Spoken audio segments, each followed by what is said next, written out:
अस्सलाम वालेकुम। अच्छा तो बच्चों, आज जो हमारा टॉपिक है वो है basically red blood cells indices. अब basically red blood cell indices, सबसे पहले तो हमें समझना चाहिए कि इंडाइसिस से क्या मुराद है। इंडाइसिस से बेसिकली मुराद है index of the red blood sales. यानी अब इस केस में हम क्या करते हैं कि रेड ब्लड सेल्स की कुछ ऐसी मेजरमेंट करते हैं जिससे हमें रेड ब्लड सेल का साइज़ पता लगे कि आइदर वो नॉर्मल है और हाई है और स्मॉल है, या उसमें जो है वो आगे हीमोग्लोबिन की क्वान्टिटी कितनी है, नॉर्मल है, ज़्यादा या कम है। और ये इंडाइसिस हम करते क्यों हैं?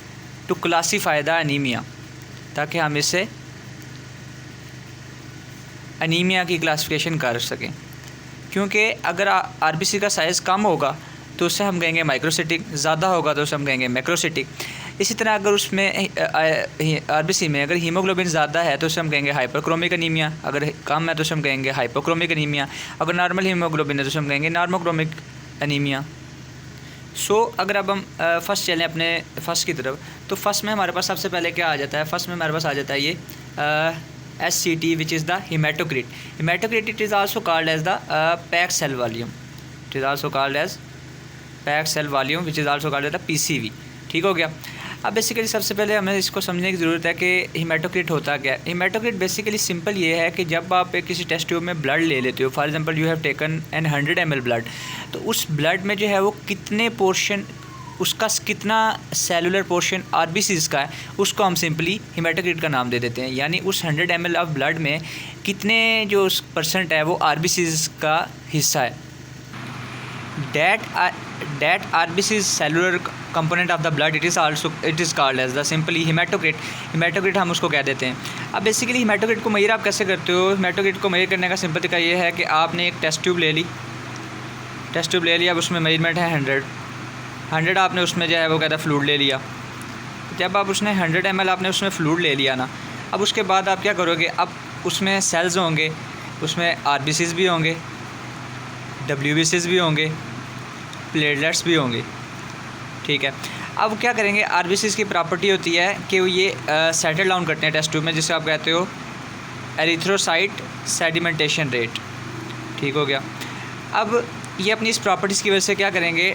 टेस्ट ट्यूब में सेटल डाउन करेंगे। अब जब ये टेस्ट ट्यूब में सेटल डाउन करेंगे तो एक स्पेसिफिक वॉल्यूम ऑक्यूपाई करेंगे। फॉर एग्जांपल आप कह लो ये स्पेसिफिक वॉल्यूम जो है वो ये आरबीसी का है। ठीक हो गया। अब ये आरबीसी ने ऑक्यूपाई कर लिया। अब WBC और प्लेटलेट्स भी तो होंगे ना, वो इधर ऊपर होंगे स्लाइडली, इनकी रेशो बहुत थोड़ी सी होती है। ये एक छोटी सी लेयर बना लेते हैं जिसे हम कहते होते हैं buffy coat, which is called as the buffy coat, BUFFY। अब ये बात होगी।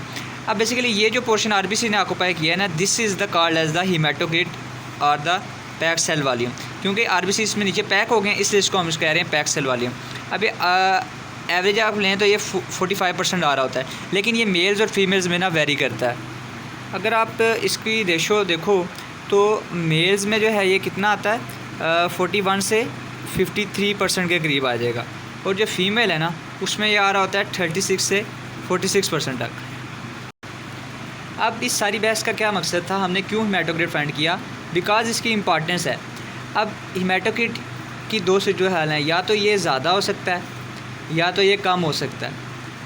अब दोनों केसेस में ना ये हमें क्लिनिकली इम्पॉर्टेंट है कि क्यों कुछ केसेस में हेमाटोक्रिट ज़्यादा हो जाएगा, कुछ केसेस में कम हो जाएगा। ये हमें एक चीज़ डिपिक्ट करेगा कि हेमाटोक्रिट सबसे पहले हमें पता होना चाहिए अगर ज़्यादा हो रहा है इसका क्या मतलब है। हेमाटोक्रिट अगर ज़्यादा हो रहा है इसका मतलब है आरबीसी ज़्यादा हो रहे हैं। आरबीसी ज़्यादा होंगे तो वो ज़्यादा सेटल डाउन करेंगे, जिसकी वजह से हेमाटोक्रिट ज़्यादा होगा।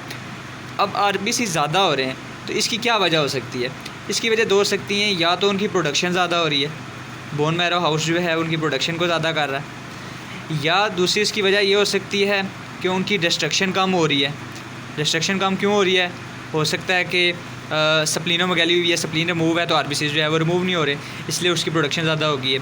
या आपने कोई जो है वो ट्रांसफ्यूजन की है, ट्रांसफ्यूजन की वजह से आपका फ्लूइड वॉल्यूम ज़्यादा हो गया है, जिसकी वजह से अगेन जो है वो आरबीसी ज़्यादा हो गए हैं। या इसकी एक और वजह भी आप कह सकते हो कि क्योंकि सेल्स और प्लाज्मा कंपैरेटिव चलते हैं ना एक दूसरे के। अगर प्लाज्मा कम होगा तो सेल का लेवल कंपैरेटिवली ज़्यादा आएगा, अगर जो है वो प्लाज्मा ज़्यादा होगा तो सेल का लेवल जो है वो कम आएगा। तो या ये हो सकता है कि आपका जो प्लाज्मा लेवल है वो फॉल डाउन कर गया है। क्यों फॉल डाउन कर गया है? Because of the dehydration. कि डिहाइड्रेशन हो गई है जिसकी वजह से प्लाज्मा लेवल कम हो गया है, तो ओवरऑल जो है बॉडी में सेल का लेवल बढ़ गया। तो ये 4 वजह हैं। प्रोडक्शन ज़्यादा हो रही है which is also called as the polycythaemia. Polycythaemia है, स्प्लीनोमेगाली का केस है, या जो है वो कोई ट्रांसफ्यूजन हुई हुई है, और या जो है वो डिहाइड्रेशन हुई हुई है। ठीक हो गया। अब इस केस में हीमेटोक्रिट का लेवल बढ़ गया।